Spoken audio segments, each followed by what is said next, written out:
नमस्कार दोस्तों, आप सुन रहे हैं मनु भंडारी द्वारा लिखित उपन्यास महाभोज। तो आइए आगे बढ़ें।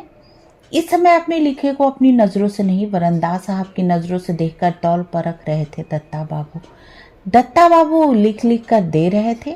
कंपोजिटर कंपोज करता जा रहा था। रात में ही भवानी ने जाकर नरोत्तम को जगाया। नरोत्तम की रिपोर्ट तैयार नहीं थी, सो नरोत्तम को ही पकड़ लाया भवानी। वहीं बैठकर रिपोर्ट तैयार की जाएगी दत्ता बाबू के सहयोग से। और इस समय बिसु की मौत को लेकर शहर का एक तीसरा कोना जो बहुत साधारण और निष्क्रिय था, एकाएक महत्वपूर्ण और सक्रिय हो उठा। रात भर एक अजीब सी खलबली मची रही इस कोने में भी, एक उत्तेजनापूर्ण खलबली। दूसरे दिन मसाल का अंक आया, बिल्कुल नए तेवर के साथ। हेडलाइन विशेषर की मौत की खबर की ही थी। साथ लंबा वक्तव्य दिया गया था जिसमें पुलिस को अभी तक की तहकीकात के आधार पर यह संकेत दिया गया था कि यह हादसा हत्या का नहीं, आत्महत्या का है। साथ ही दास साहब के सख्ती से दिए गए उस आदेश का हवाला भी था जिसमें उन्होंने पुलिस को गहरी छानबीन करके एक बेबाक रिपोर्ट तैयार करने की ताकीद की थी। अंत में सुकुल बाबू के भाषण को एक जिम्मेदार व्यक्ति की निहायत गैर जिम्मेदाराना हरकत बताते हुए यह आरोप लगाया था कि उन्होंने एक छोटी सी घटना को महज अपने राजनीतिक स्वार्थ के लिए मनमाने ढंग से विकृत करके लोगों में बिना वजह तनाव बढ़ाने का निंदनीय काम किया है। संपादकीय में संक्षेप में पर अधिक तिखी भाषा में इन्हीं सब बातों को समेटते हुए जनता को आगाह किया था कि और अधिक समय तक वह इस तरह की राजनीतिक चालों और चुनाव जीतने के हथकंडों का शिकार न बने। यानी मिस्टर बिसु की मौत ने एकाएक मशाल को प्रजातंत्र की जिम्मेदारियों से लैस करके एक महत्वपूर्ण अखबार बना दिया और दत्ता बाबू को एक जिम्मेदार संपादक। शिक्षा मंत्री त्रिलोचन सिंह रावत की कोठी, पर इस नाम से कम ही लोग जानते हैं इन्हें। सबके बीच तो लोचन भैया के नाम से ही जाने पहचाने जाते हैं। केवल नाम से ही लोचन नहीं, कुछ समय पहले सचमुच ही जनता के प्रिय लोचन हो गए थे। बात कोई बहुत पुरानी भी नहीं, मुश्किल से 4-5 साल पहले की है। इस समय सुकुल बाबू भी विधानसभा के सदस्य थे। तभी राजनीति में एक ऐसी मारक हवा चली जिसने बड़े बड़े राजनेताओं की रीढ़ को नीचे खींचकर दुम में बदल दिया था, जो अपने से ऊपर वाले के सामने केवल हिलती रहती थी। ढोल पीटने और दुहाई देने के लिए तो जरूर प्रजातंत्र था, पर उसकी असलियत यह थी कि प्रजा बिल्कुल बेमानी और तंत्र मुट्ठी भर लोगों की मनमानी। ऐसे समय में लोचन बाबू सुकुल बाबू के विरोध में खम ठोक कर खड़े हो गए। अपनी रीढ़ पर खड़े होने की कीमत तो चुकानी ही थी, चुकाई भी। पर उस दिन से वे जनता के प्रिय लोचन भैया बन गए। मुकद्दर के ऐसे सिकंदर निकले कि चुकाई कीमत को भरपूर वसूलने का मौका भी आ खड़ा हुआ। तुरंत फुरत मौका आते ही जनता ने प्रिय लोचन भैया को भारी मोहब्बत से जिताकर वापस विधानसभा में बिठाया। बाइज्जत अपने प्यार को सबूत दे दिया जनता ने। तो अब लोचन भैया को वफादारी निभानी है। बहुत बड़ी बड़ी बातें की थी, लंबे चौड़े आश्वासन दिए थे, और अब अपना ही कहा हर शब्द चुनौती बनकर खड़ा है उनके अपने सामने। कतराना कतई नहीं चाहते इस चुनौती से, पर डटकर सामना कर सके इस स्थिति में भी अपने को नहीं पा रहे हैं। उस दिन हरिजन बस्ती में आग लगी। उस दिन से यह कोठी भी एक तरह से सुलग ही रही है। कोठी नहीं कहना चाहिए, लोचन भैया का मन सुलग रहा है। सरोहा चुनाव के लिए सुकुल बाबू के वजन के जितने भी नाम प्रस्तावित हुए, उन सबको धराशायी करके जिस बेशर्मी और ढिठाई के साथ 2 कौड़ी की औकात वाले लखन को खड़ा किया गया, उसने उस आग को और भड़का दिया। लेकिन बिसु की मौत से तो एकदम लपटे उठने लगी हैं उनके मन में। आत्मा के साथ बलात्कार करने की व्यथा क्या होती है, यह इन दिनों में ही जाना है लोचन भैया ने।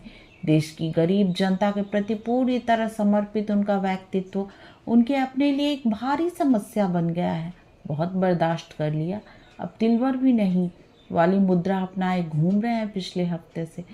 केवल लोचन भैया ही नहीं, दास साहब के मंत्रिमंडल से और भी अनेक विधायक असंतुष्ट हैं और असंतोष के अपने अपने कारण भी हैं।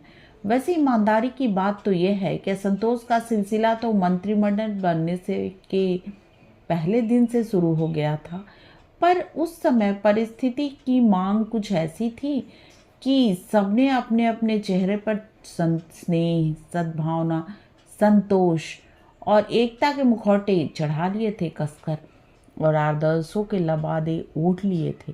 असंतोष भीतर अपने लिए और बाकी सब बातें बाहर दूसरों के लिए। पर घटनाएं कुछ इस तरह घटती रहीं कि मुखौटों पर दरार पड़ने लगी और लबादों के चीथड़े बिखरने लगे। बिसु की मौत ने तो जैसे चकनाचूर ही कर दिया इन मुखौटों को। इतने दिनों से भीतर भीतर कसमसाते सबके असली चेहरे निकल आए हैं, अपने पूरे नंगेपन के साथ, असंतोष से पुते हुए और कुछ भी कर गुजरने को तत्पर। कल रात को 2 बजे तक इन्हीं नंगे असंतुष्ट चेहरों की ऐसी आवाजाही मची रही है इस कोठी में कि लगा कुछ बहुत ही महत्वपूर्ण घटने जा रहा है, और अब सचमुच घटाकर ही रहेंगे लोचन भैया। उनके भीतर 5 साल पुराना लोचन जाग उठा है इस समय। पर जागने की थकान जरूर है चेहरे पर शरीर में शिथिलता कहीं नहीं। अंग प्रत्यंग चुस्त दुरुस्त, मोर्चा लेने को तैयार। पार्टी अध्यक्ष सदाशिव अत्रे की, जिन्हें लोग अप्पा साहब कहते हैं, प्रतीक्षा में बैठे हैं। सवेरे लोचन बाबू ने मिलने के लिए समय मांगा तो अप्पा साहब ने बताया कि वे इधर ही आ रहे हैं और किसी काम से ठीक 9 बजे खुद ही पहुंच जाएंगे। कहा है तो जरूर पहुंचेंगे और 9 बजे ही पहुंचेंगे।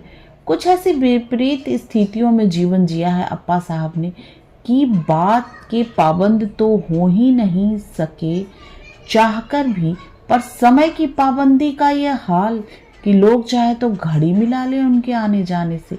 ठीक 9 बजे प्रकट हुए अप्पा साहब, कलफ स्त्री से चुस्त दुरुस्त, शुभ्रवर्णी खादी की पोशाक और गांधी टोपी शरीर के एक अविच्छिन्न अंग की तरह हमेशा सिर से चिपकी रहती है ये टोपी। शायद ही कभी किसी ने नंगे सिर देखा हो अप्पा साहब को।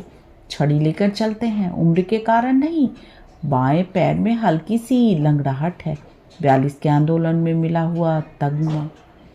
बड़े गर्व से परिचय देते हैं अपनी इस टांग का और एकाएक अपनी पीढ़ी की प्रशस्ति में 2-1 वाक्य उछाल देते हैं। हमारी पीढ़ी ने तो केवल त्याग करना ही जाना था, आकांक्षा अपेक्षा तो कुछ रखी ही नहीं कभी, और आज की पीढ़ी त्याग करेंगे कन भर और बदले में चाहेंगे मन भर। बात ठीक भी है। अप्पा साहब की पीढ़ी के उन लोगों के लिए तो 100% ठीक है जो त्याग करते करते ही एक दिन चोला समेट कर शहीद हो गए।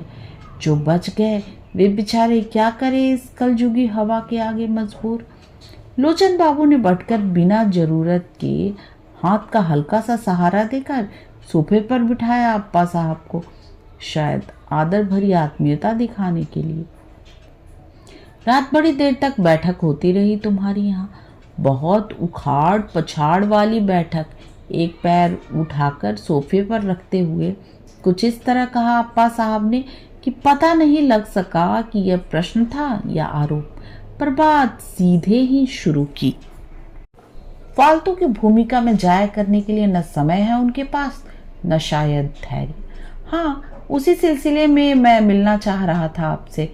फिर एक क्षण रुके और लोचन बाबू मानो अगला वाक्य कहने से पहले उसे तौल रहे हों। कल अंतिम रूप से यह निर्णय लिया गया है कि अब हम लोग एक दिन के लिए भी इस मंत्रिमंडल का हिस्सा बनकर नहीं रहेंगे। स्थितियों को और अधिक बर्दाश्त करना अब संयम नहीं। अपनी बात की प्रतिक्रिया देखने के लिए अप्पा साहब के चेहरे को गौर से देखा, फिर अपनी बात पूरी की। और अब दास साहब का मंत्रिमंडल भी नहीं रह सकेगा। हम लोग कौन? चेहरे पर बिना किसी तरह का विकार लाए सीधा सा प्रश्न हुआ अप्पा साहब ने। जैसे आप जानते ही ना हो। खैर, नाम तो बाद में ही मालूम होते रहेंगे, अभी संख्या जानना काफी होगा आपके लिए। पार्टी के 140 सदस्यों में से 85 सदस्य हैं हमारे साथ, स्पष्ट बहुमत। और तुम नेतृत्व कर रहे हो उनका। इस बार स्वर में सीधा आरोप था और आरोप में अध्यक्ष पद के ड्रॉप की अनुगूंज। उससे कोई फर्क नहीं पड़ता। सरेआम जिस तरह के जुल्म और ज्यादतियां हो रही हैं, इन सब के साझीदार हो हम भी। लानत है हम पर। आवेश के मारे लोचन बाबू का चेहरा तमतमाने लगा। अत्याचारी को संरक्षण दो और पीड़ितों को कुचलो, यही थे हमारे आदर्श, हमारे सिद्धांत, जिन्हें लेकर चले थे हम। सर में जैसे चुनौती भरी हुई है लोचन बाबू के सिद्धांतों और आदर्शों में तो यह भी नहीं था कि हम अपने व्यक्तिगत स्वार्थ और हित को पार्टी की एकता और उनके हित के ऊपर रखेंगे। बात बेहद ठंडे लहजे में कही गई थी, पर लोचन बाबू एकदम भून गए। तमक्कर पूछा, कौन देख रहा है अपना स्वार्थ? गरीब तबकों के हित की बात करना अपने हित की बात करना है। जातिवाद का विरोध करना अपना स्वार्थ है। मुख्यमंत्री बनने का आश्वासन मिला है। स्वर में आक्रोश नहीं, पर चीर देने वाले व्यंग का पैनापन जरूर है। क्षणभर को तिल मिला गए लोचन बाबू, लेकिन तुरंत ही अपने पर जब्त कर लिया उन्होंने। यह अतिरिक्त आवेश कहीं उनकी अपनी कमजोरी का प्रमाण न बन जाए। भरसक अपने को तनाव मुक्त करके सहज बनाया लोचन बाबू ने। फिर चेहरे पर एक बहुत ही महीन किस्म की अभिजात्य में लिपटी व्यंग्यात्मक मुस्कान पोती और बोले, अधिकतर समय दा साहब के साथ उठने बैठने के कारण इस नतीजे पर पहुंचे। आप तो कोई आश्चर्य नहीं। तभी लोचन बाबू की बिटिया चाय लेकर आ गई। कप थामने के बाद बिटिया को बड़े स्नेह से बाह में थाम कर अपने पास बिठाया अप्पा साहब ने। अरे तू तो बहुत जल्दी जल्दी बड़ी हो रही है सोना। अच्छा है, जल्दी से बड़ी हो जा और अपने बाबूजी को कंट्रोल में रखना शुरू कर दे, बहुत फनफनाते रहते हैं। और एक बुजुर्गाना हंसी। सोना भी न कुछ जवाब दिया अप्पा साहब की गिरफ्त में से छूटकर भागी और भीतर गायब हो गई। इस वाक्य से बातचीत में जो एक हल्का फुल्कापन आया था, सोना के साथ वह भी गायब हो गया। आज के लिए बस इतना ही, आज्ञा दीजिए। और हाँ, चैनल को लाइक, शेयर और सब्सक्राइब करना ना भूलें।